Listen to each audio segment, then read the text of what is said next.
राजस्थान में होने वाले विधानसभा चुनाव से पहले क्या भारतीय जनता पार्टी के अंदर बड़ी फूट पड़ती नजर आ रही है? क्या भारतीय जनता पार्टी के विधायकों के टूटने की उम्मीद है? और आखिरकार क्यों मोरपाल सुमन ने जो लेटर बम फोड़ा है उसमें ओम बिरला जो लोकसभा के स्पीकर हैं उनके साथ साथ बीजेपी के कई बड़े चेहरों पर बड़ा खुलासा किया? क्या राजस्थान चुनाव से पहले बीजेपी के विधायक अगर टूट जाएंगे तो सीएम भजन लाल शर्मा की कुर्सी खतरे में आ जाएगी? और इतना ही नहीं, क्या नरेश मीना के साथ जुड़ते नजर आ रहे हैं भारतीय जनता पार्टी के विधायक? दरअसल अभी हाल ही में अंता सीट पर जो उपचुनाव हुआ, इस उपचुनाव में बीजेपी के जो प्रत्याशी मोरपाल सुमन, उन्हें बड़ा झटका लगा। इस सीट से वो हार गए, लेकिन उनकी हार की वजह क्या है इसका अब जाकर बड़ा खुलासा खुद मोरपाल सुमन ने किया है। क्या मोरपाल सुमन को हराने की बड़ी साजिश बीजेपी के लोगों ने की थी? क्या उसमें ओम बिरला भी शामिल थे?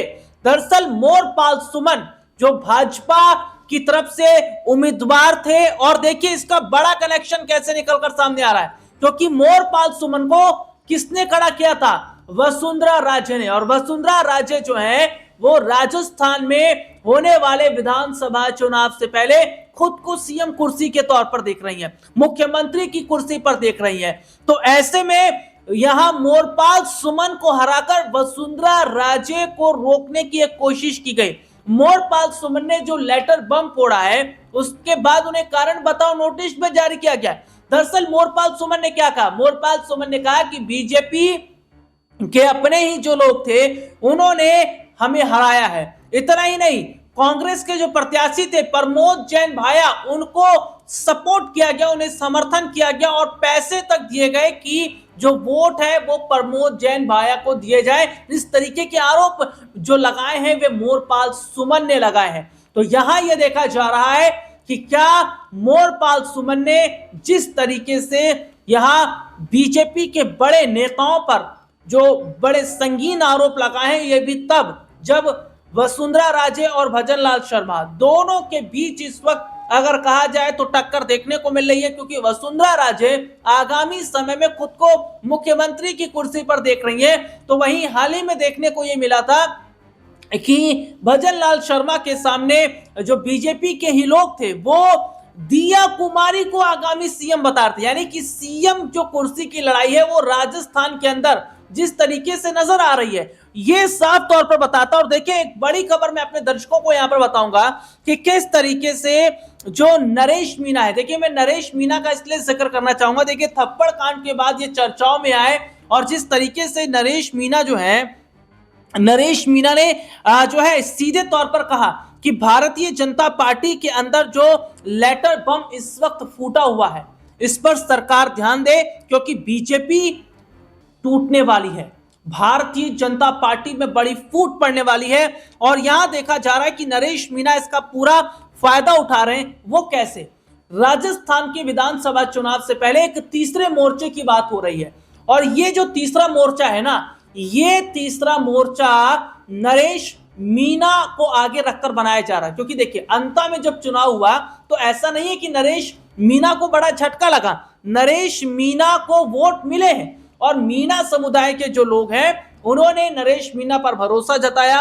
और सबसे बड़ी बात है कि नरेश मीना अगर हारते नहीं, नरेश मीना हारते नहीं, लेकिन नरेश मीना की हार की सबसे बड़ी वजह अगर कुछ है तो वो है कांग्रेस की, क्योंकि कांग्रेस की तरफ से भी मीना के खिलाफ जो प्रचार प्रसार किया गया। और देखिए वैसे तो निर्दलीय जो है चुनाव लड़ा था अंता से नरेश मीना ने, लेकिन जो वोट मिला उसे देखकर कांग्रेस और बीजेपी के दोनों प्रत्याशी हैरान हो गए, दोनों पार्टियां हैरान हो गई। तो ऐसे में देखा जा रहा है कि एक तीसरा फ्रंट बनाने की कोशिश की जा रही है, क्योंकि नरेश मीना जो लगातार किसानों के साथ खड़े रहे हैं, जनता के साथ खड़े रहे हैं, और अभी हाल ही में आंदोलन की बात भी हो रही है, क्योंकि नरेश मीना ये कह रहे हैं कि जो किसानों का अधिकार है, उनका जो सम्मान है, या किसान कि जो भी मांगे हैं उसको ऐसे जाया नहीं होने दिया जाएगा। एक बड़ा आंदोलन होगा और सरकार को झुकना पड़ेगा।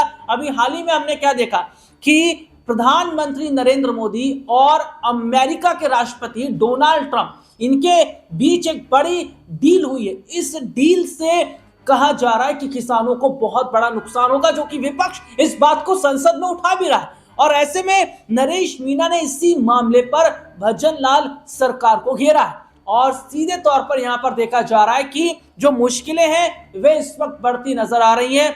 और तो और यहां अगर नरेश मीणा बीजेपी के विधायकों को अपनी तरफ लाने में कामयाब हो जाते हैं तो ऐसे में बड़ा झटका बीजेपी को लगेगा। हालांकि कांग्रेस के भी टूटने की उम्मीद नजर आ रही है, क्योंकि सचिन पायलट भी सीएम कुर्सी के लिए खुद को देख रहे हैं। तो देखिए, बहुत बड़ी बात है जो इस वक्त नजर आ रही है कि जो लेटर बम इस वक्त फोड़ा गया है भारतीय जनता पार्टी के अंदर, जो कि उनके ही नेता ने और तमाम बीजेपी के कई नेताओं को घेरा है, जिस पर बीजेपी के तमाम नेता चुप है। तो क्या देखिए, वसुंधरा राजे को सीएम बनने से रोकने की एक बड़ी साजिश है, क्योंकि ध्यान दीजिएगा कि जो अध्यक्ष पद की मैं बात कर लेता हूं कि भारतीय जनता पार्टी के राष्ट्रीय अध्यक्ष की जो पद की रेस थी, उस रेस में वसुंधरा राजे का नाम शामिल था, लेकिन वसुंधरा राजे का नाम साइडलाइन किया गया और उनकी उम्मीद टिकी फिर सीएम कुर्सी पर। लेकिन यहां पर भी जिस तरीके से देखा गया कि अंता में मोरपाल सुमन को हराना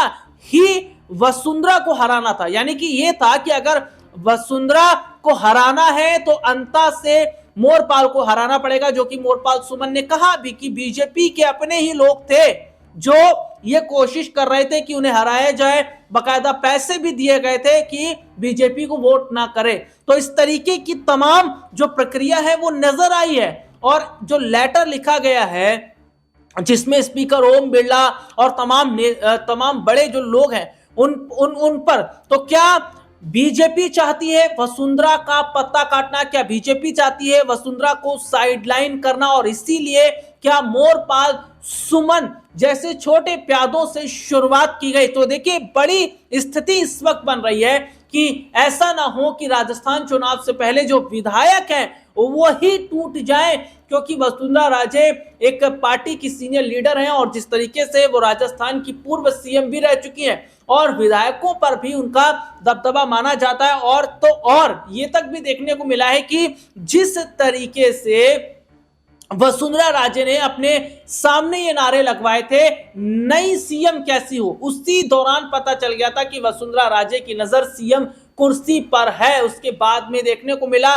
कि जो भजन लाल शर्मा के जो विधायक थे, जो उनके समर्थक थे, वो कहीं ना कहीं भड़कते नजर आए। तो ऐसे में देखा जा रहा है कि राजस्थान के विधानसभा चुनाव से पहले भारतीय जनता पार्टी के अंदर इस वक्त बड़ी फूट पड़ गई है। और भारतीय जनता पार्टी के अंदर जो फूट पड़ी है, भारतीय जनता पार्टी के अंदर जो बगावत इस वक्त नजर आ रही है, वो सीधे तौर पर बताता है कि क्या अगर विधायक टूटते हैं तो क्या भजन लाल शर्मा को बड़ा झटका लगेगा। और जो थर्ड फ्रंट की बात हो रही है, अगर थर्ड फ्रंट के पहले जो चेहरे हैं नरेश मीणा, अगर वे सीएम कुर्सी के लिए आगे रहते हैं तो क्या वाकई थर्ड फ्रंट ही है जो बीजेपी और कांग्रेस का खेल बिगाड़ती नजर आएगी? क्योंकि सीधे तौर पर देखा गया कि नरेश मीणा ने सीएम भजन लाल शर्मा को अपने कई काम जो है उनको याद दिलाए। इसके साथ ही साथ राजस्थान में किस तरीके से सरकार ने जो जनता से वायदे किए तो उसको पूरा नहीं किया, उन तमाम मुद्दों पर उन्होंने बात रखी है।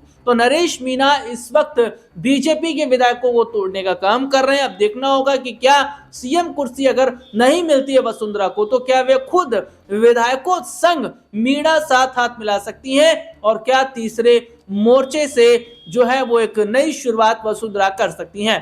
फिलहाल आज के इस प्रोग्राम में इतना ही। आपसे फिर दोबारा मुलाकात होगी, तब तक के लिए इजाजत दीजिए। नमस्कार।